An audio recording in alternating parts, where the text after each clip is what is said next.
하나님 말씀 보겠습니다. 하나님 말씀은 시편 103편 1절에서 5절까지 되겠습니다. 시편 103편 1절에서 5절 103편 1절에서 5절까지입니다. 제가 봉독해 드립니다. 내 영혼아 여호와를 송축하라. 내 속에 있는 것들아 다 그의 거룩한 이름을 송축하라. 내 영혼아 여호와를 송축하며 그의 모든 은택을 잊지 말지어다. 그가 내 모든 죄악을 사하시며 내 모든 병을 고치시며 내 생명을 파멸해서 속량하시고 인자와 긍휼로 관을 씌우시며 좋은 것으로 내 소원을 만족하게 하사 내 청춘을 독수리같이 새롭게 하시는도다. 아멘. 할렐루야.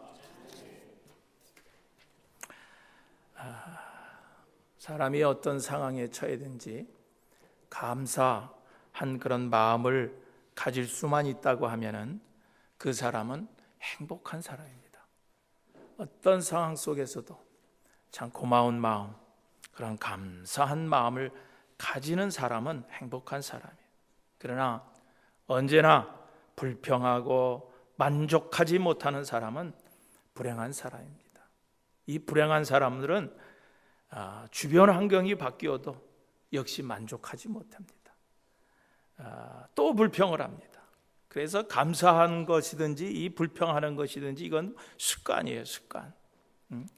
습관적으로 감사하며 사는 사람들은 늘 어떤 일에도 감사하고 사는데, 습관적으로 불평하고 원망하고 살아가는 사람은 그저 늘 어떤 일에도 불평하고 원망하면서 살아갑니다. 난 여러분들이 늘 감사하는 그런 좋은 습관을 가지시고 살아가게 되시기를 주님의 이름으로 축원드립니다. 어떤 사람은 받아서 기쁜 사람이 있고, 어떤 사람은 주어서 기쁜 사람이 있어요. 어떤 사람은 늘 주면서도 기뻐하는 사람이 있어요. 그런데 여러분, 뭔가 받고 얻어서 감사하는 사람은요, 그것을 잃으면 원망하는 거예요. 가져서 감사한 사람은 더 가진 사람을 보면은 불평이 나오게 돼 있는 거예요. 이렇게 물질이나 명예를 소유하는 데서 오는 그런 상대적인 감사는 상대적인 이유로 그의 마음도 쉽게 소멸되고 많은 것을 알 수가 있습니다. 그래서 이 파핀이라고 하는 사람은 그런 고백을 했어요. 오늘 한 끼의 양식이 있고, 오늘 건강하고, 오늘 소망이 있으면은 불평할 권리가 없다 그랬어요.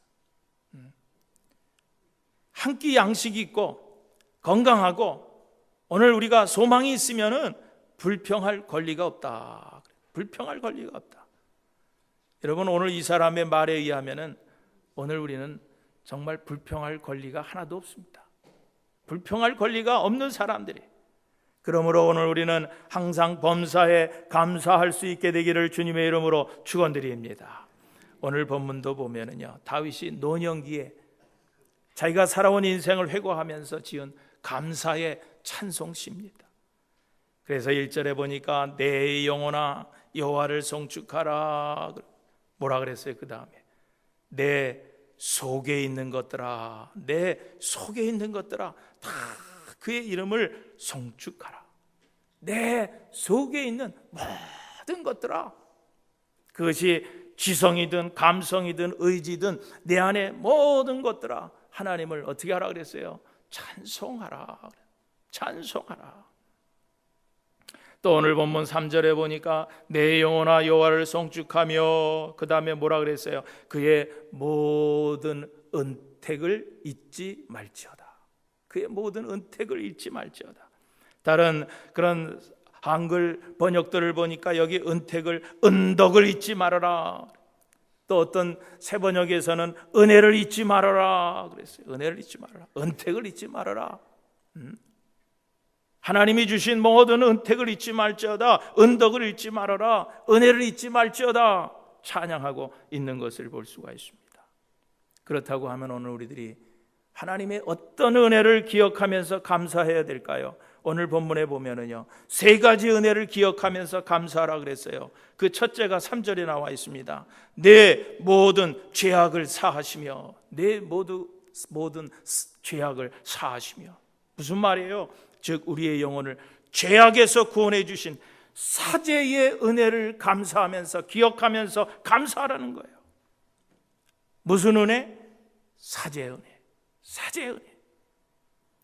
여러분, 자신이 지은 죄는 남이 알든지 모르든지, 남이 느끼든지 못 느끼든지 자신의 양심과 영혼은 다 압니다. 그러므로 여러분, 이 죄 사함에 대한 믿음이 없이는요, 늘 삶이 힘든 거예요.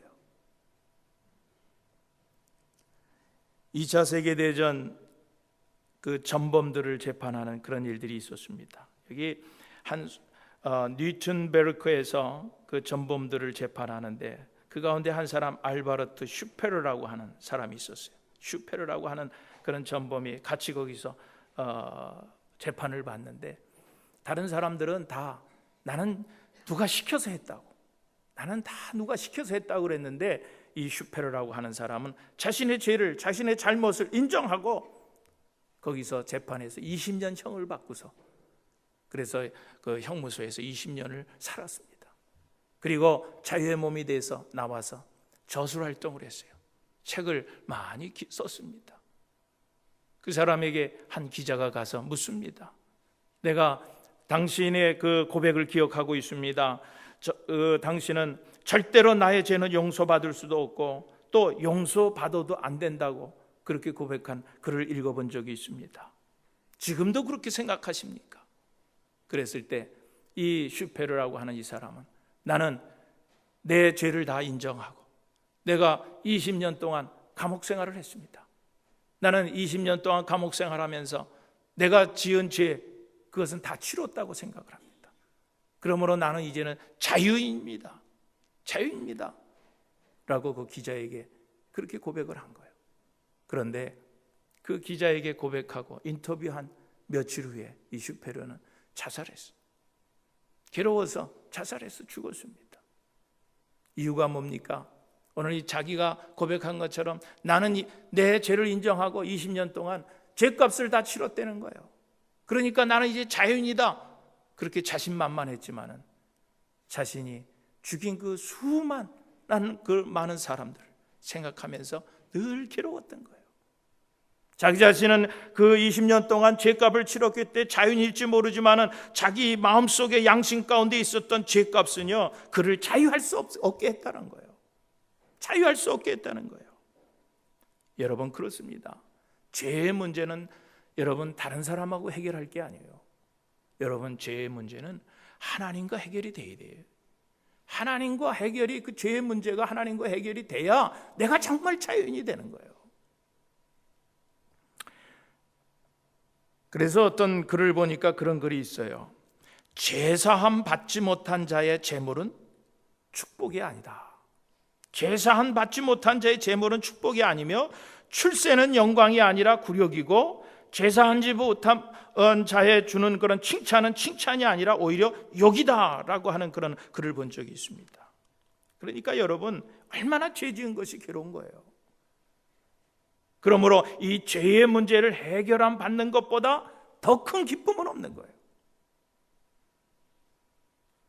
여러분, 우리의 행복은 하나님과 바른 관계에서 오는 것입니다. 하나님과의 관계가 잘못되면요, 불행해질 수밖에 없는 거예요. 행복할 수가 없습니다. 오늘 이 본문 이 말씀도 다윗이 사실은 이 밧세바라고 하는 여인을 취하고 그 남편을 전쟁터에 내보내서 그 장군 우리아를 죽음으로 모는 큰 죄를 이 다윗이 저지르고 말았어요. 그때 나단 선지자가 와서 그 다윗의 죄를 지적할 때 그 다윗이 어떻게 했어요? 침상에 누워서 매일같이 베개가 흥건히 젖도록 눈물 흘리면서 깊이 회개하고 기도했다는 거예요. 기도했습니다. 그러자 하나님께서 그의 그 회개를 들으시고서 더 큰 축복을 다윗에게 허락해 주셨던 것을 알 수가 있습니다. 그러자 다윗이 오늘 본문 말씀 우리가 읽지는 않았지만 12절에 뭐라고 고백하고 있습니까? 내 죄를 동이 서에서 먼 것 같이 멀리 옮기셨다 그랬어요. 내 죄를 동이 서에서 먼 것 같이 그렇게 자신의 죄를 멀리 옮기셨다고 간증하면서 하나님께 감사, 찬송하고 있는 모습을 볼 수가 있습니다. 여러분, 바울도 그래요. 로마서 4장 24절에 보면은요, 로마서 7장 24절에 보면은 오라 나는 공고한 사람이로다. 이 사망의 몸에서 누가 나를 건져내라.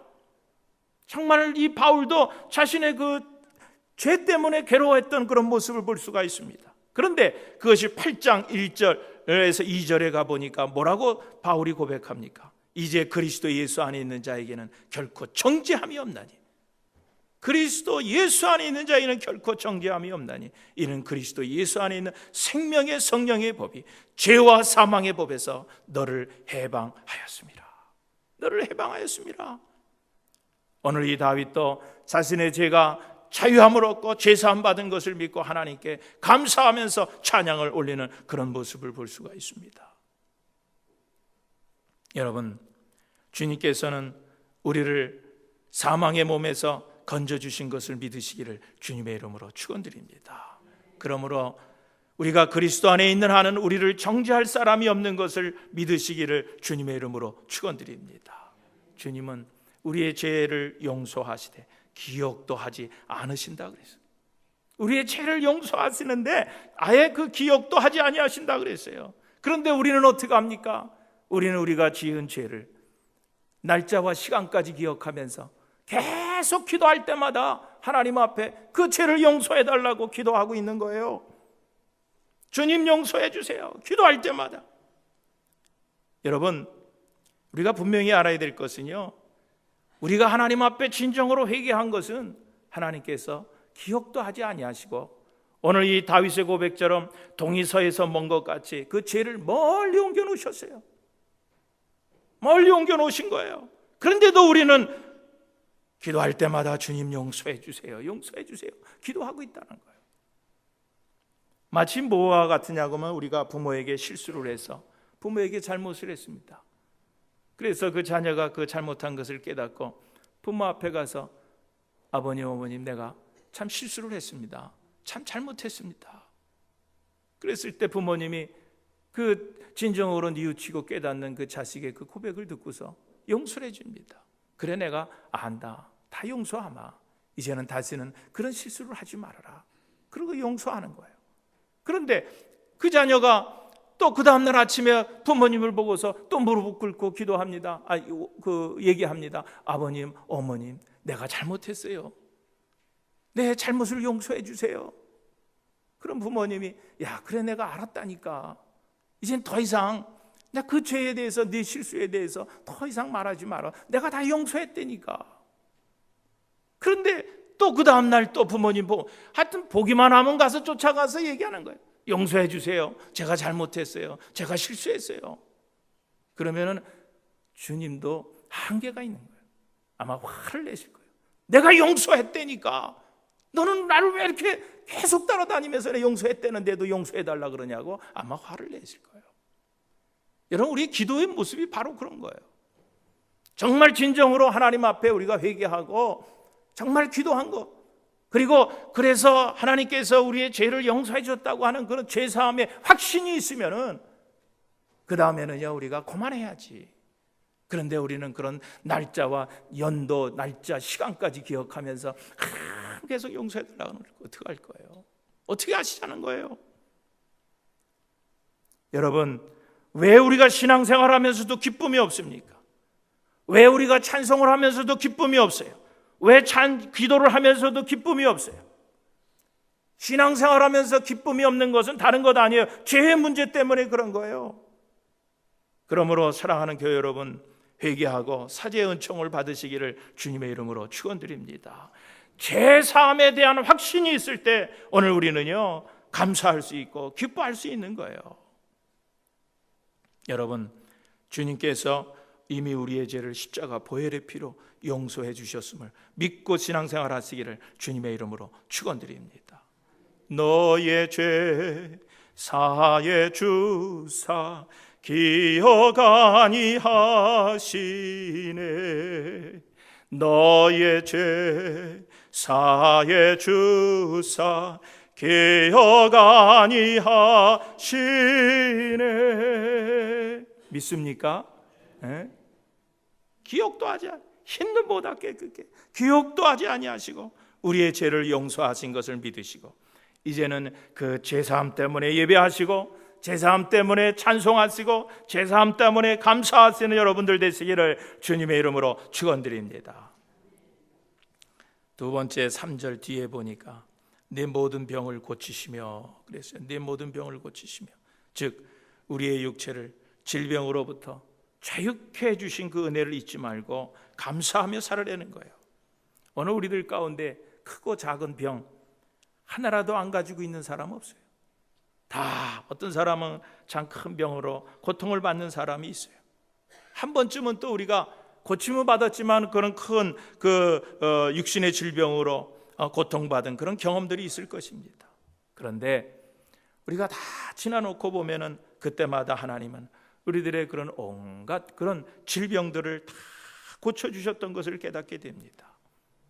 혹시 이 시간에도 질병으로 인해서 고통 중에 있는 교우들 계실 줄 압니다. 하나님의 온전하신 치료가 여러분에게 있게 되시기를 주님의 이름으로 축원드립니다. 여러분, 우리 하나님은 치료하시는 하나님은 치료하시는 하나님이심을 믿으시기를 바랍니다. 하나님은 모든 만병의 의사세요. 그래서 출애굽기 15장 26절에도 뭐라 그랬어요? 나는 너희를 치료하는 여호와임이라 그랬습니다. 나는 너희를 치료하는 여호와이십니다. 예레미야 30장 17절에도 뭐라 그랬어요? 여호와의 말씀이니라 내가 너희 상처로부터 새살이 돋아나게 하며 너를 고쳐 주리라 그랬어요. 말라기 4장 2절에도 그랬어요. 내 이름을 경외하는 너에게는 공의로운 해가 떠올라서 치료하는 광선을 비추리니 너희가 나가서 외양간에서 나온 송아지같이 뛰리라고 말씀했습니다. 여러분, 하나님은요 우리의 체질을 너무 잘 알고 계세요. 그러므로 우리를 치료해 주시는 하나님인 줄 믿으시기를 주님의 이름으로 축원드립니다. 예수님의 사역도요 대부분 이 땅에 오셔서 병 고쳐주시는 그런 치유의 사역을 많이 하셨어요.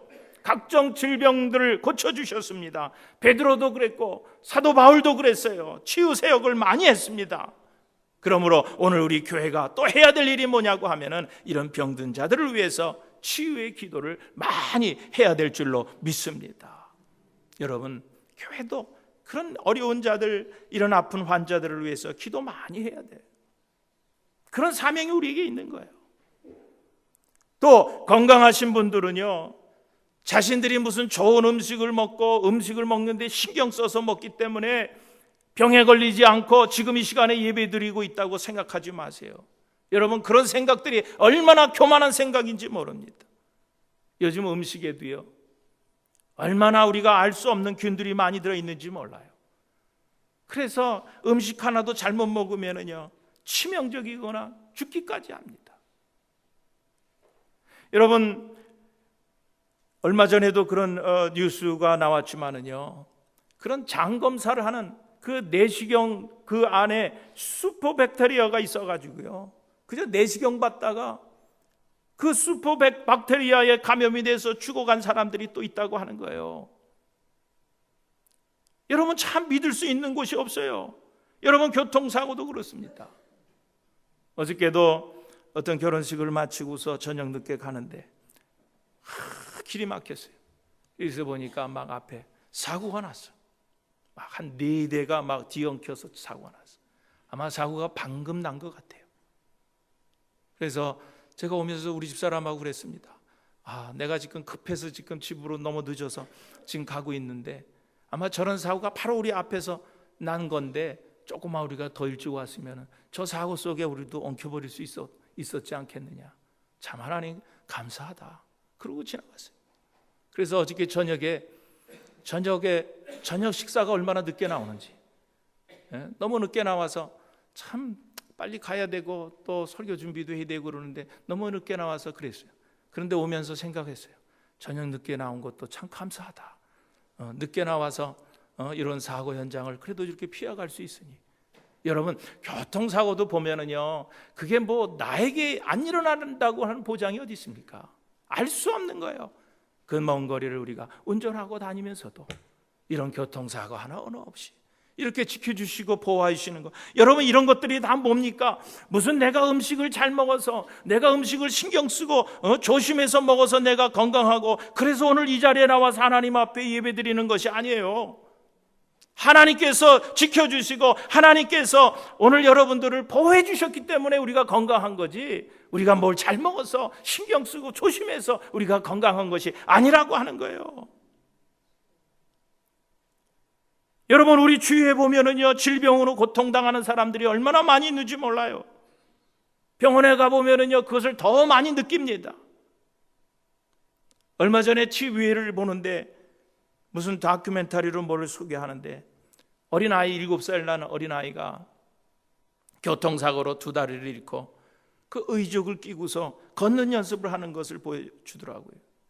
그런데 그 훈련이 그 7살 나는 어린아이에게 얼마나 고통스러운지 걷지 않으려고 그럽니다. 그리고 한 발을 또 내딛으면서 자꾸 우는 거예요. 그때 그 아이의 엄마가 야, 지금 포기하면 안 된다 그러면서 그 아이를 달래고 윽박지르기도 합니다. 아이는 그냥 눈물을 아파서 불편해서 눈물을 흘리면서 한 발 한 발 걷습니다. 그것을 지켜보던 엄마가 뭐라 그러냐면, 차라리 내 다리라도 잘라서 저 아이에게 줬으면 좋겠다, 이런 말을 여러 번 하는 것을 보았습니다. 그런 것을 보면서 오늘 우리 아이들이 건강한 다리 가지고 걷고 뛸 수 있다는 것이 참 이것이 얼마나 감사한 일인가 우리가 생각을 해봤어요. 여러분, 오늘 본문에 보면 다윗은 병 고쳐주심을 감사했습니다. 오늘 우리들에게도 하나님께서 영육간의 강건함을 주신 것을 믿으시기를 주님의 이름으로 축원드립니다. 여러분, 이 건강은 돈으로도 바꿀 수 없는 거예요. 그러므로 하나님 앞에 감사하시기를 바랍니다. 몸에 병이 들어서 죽을 병이 들었다가 하나님의 은혜로 치료받고 건강이 회복된 거 하나님 앞에 물론 감사해야 돼. 그런데 그런 죽을 병도 걸리지 않고 지금까지 그저 적당히 지나가는 감기 하나 정도 앓으면서 건강하게 살아오게 해주신 거 하나님 앞에 더 감사하시며 살아가시는 여러분들 되시기를 주님의 이름으로 축원드립니다.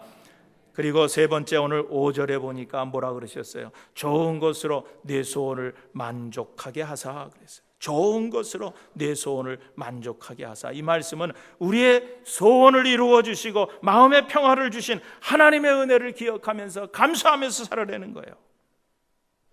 유명한 일본의 우찌무라 간조라고 하는 그 신학자가 있는데, 그분이 그 임종이 가까웠을 때 자기 인생을 되돌아보면서 하나님 앞에 감사하면서 고백한 기도문이 있습니다. 그 기도문에 보니까 만일 하나님께서 내 멋대로 드리는 기도를 받아주셨으면 나는 거만하고 인정 없고 밉살스러운 인간이 되었을 것이다. 그러나 하나님은 내가 구하지 않은 길로 나를 이끄시면서 하나님의 뜻을 이루셨다는 거예요. 그러면서도 하나님은 내 생에 필요한 것은 하나도 빠짐없이 주셨음을 감사한다 그랬어요. 자기가 원하는 것이 있었어요. 그런데 하나님은 자기가 원하는 대로 하지 아니하시고 하나님의 뜻대로 해나가시더라는 거예요. 그런 것이 섭섭했지만은 나중에 인생을 다 살고 보니까 자기가 필요했던 것을 하나님께서는 다 주셨다는 거예요. 그것이 감사하더라는 거예요. 여러분, 우리가 원하는 그 시시한 소원대로만 모든 일이 다 되어졌다고 하면은 오늘 우리는 어떤 모습으로 오늘 이 자리에 서 있을까요? 다 들어주시지 않고 필요한 것만 들어주신 것에 대해서 감사하시며 살아가시는 여러분들 되시기를 주님의 이름으로 축원드립니다. 어떤 분이 간증을 하시는데 그런 간증을 하는 얘기를 들었어요. 자기가 하나님 앞에 너무 죄송스러워서 그것을 달라고 하기가 뭐라 그러더래요. 꼭 자기가 그것이 필요한데 하나님 앞에 매일 뭘 달라고 하는 것이 죄송스러워서 그 기도를 하지 못했다는 거예요. 그런데 얼마 후에 보니까 그것이 자기 손에 들어오더라는 거예요. 기도를 하지를 못했는데 자기가 원했던 것이 자기 손에 들어오더라는 거예요. 여러분, 참 좋으신 하나님은 우리가 기도하면 응답해 주시는 것을 믿으시기를 주님의 이름으로 축원드립니다. 여러분, 한나를 보세요. 이 한나는 결혼을 했지만은요 수년이 지나서도 자식을 낳지를 못했어요. 한나의 남편 엘가나가 한나가 아기를 갖지 못하자 분인나라고 하는 여자하고 결혼을 했습니다. 그런데 이 분인나는 결혼하자마자 아기를 잉태했어요. 그 다음부터 이 한나라는 이 여인을 멸시합니다. 무시합니다. 그러니까 이 한나가 너무 괴로워서 성전에 들어가서 부르짖어 하나님 앞에 기도합니다. 하나님, 내게 아들을 주시면 그의 평생을 하나님께 드리겠습니다. 서원 기도까지 했습니다. 그가 얼마나 성전에서 정성을 쏟아서 기도했던지 엘리 제사장이 그것을 보면서 술 취한 여자같이 보인 거예요. 그래서 엘리 제사장이 그 한나에게 그럽니다. 여인이여, 하나님께 기도할 때는 술 먹지 말고 기도해라. 그렇게 얘기를 합니다. 그때 한나가 뭐라 그럽니까? 제사장님, 저는 술을 먹은 것이 아니고 이 계집종의 간절한 소원을 하나님께 아뢰고 있는 것입니다 라고 그렇게 대답했을 때, 그때 엘리 제사장이 한나에게 축복의 음성을 들려줍니다. 뭐라고 합니까? 하나님께서 구한 것이 그대로 되기를 원하노라. 원하노라. 네가 구한 것이 그대로 되기를 원하노라. 그런 축복의 음성을 들려줍니다. 그때 한나는 아멘 하고 가정으로 돌아갔고, 그 후로는 그 한나의 그런 얼굴에 슬픈 빛이 없었다 그랬어요. 그대로 되어질 줄로 믿은 것입니다. 그런데 정말 믿음대로 되었어요. 1년 후에 사무엘이라고 하는 아들을 한나가 낳은 것을 볼 수가 있습니다. 여러분 삶에 어려운 문제가 있습니까? 인간의 문제로 해결이 힘드십니까? 여러분, 그것이 가정의 문제입니까? 직장의 문제입니까? 부부 사이의 문제입니까? 전능하신 하나님께 구하시는 여러분 되시기를 주님의 이름으로 축원드립니다. 좋은 것을 주시는 하나님께서 응답하시고 해결해 주실 줄로 믿습니다. 제가 좋아하는 말씀 가운데 늘 기도하면서 하나님 앞에 이런 마음을 가지고 기도합니다. 예레미야 33장 3절에 보면 너는 내게 부르짖으라. 내가 네게 응답하겠고 네가 알지 못하는 크고 비밀한 일을 내게 보이리라. 여러분, 내 지혜보다 크시고 내 의보다 크시고 내 노력보다 더 크게 주시고 내 소원을 만족해 하시는 하나님께 감사하면서 살아가시는 여러분 되시기를 주님의 이름으로 축원드립니다.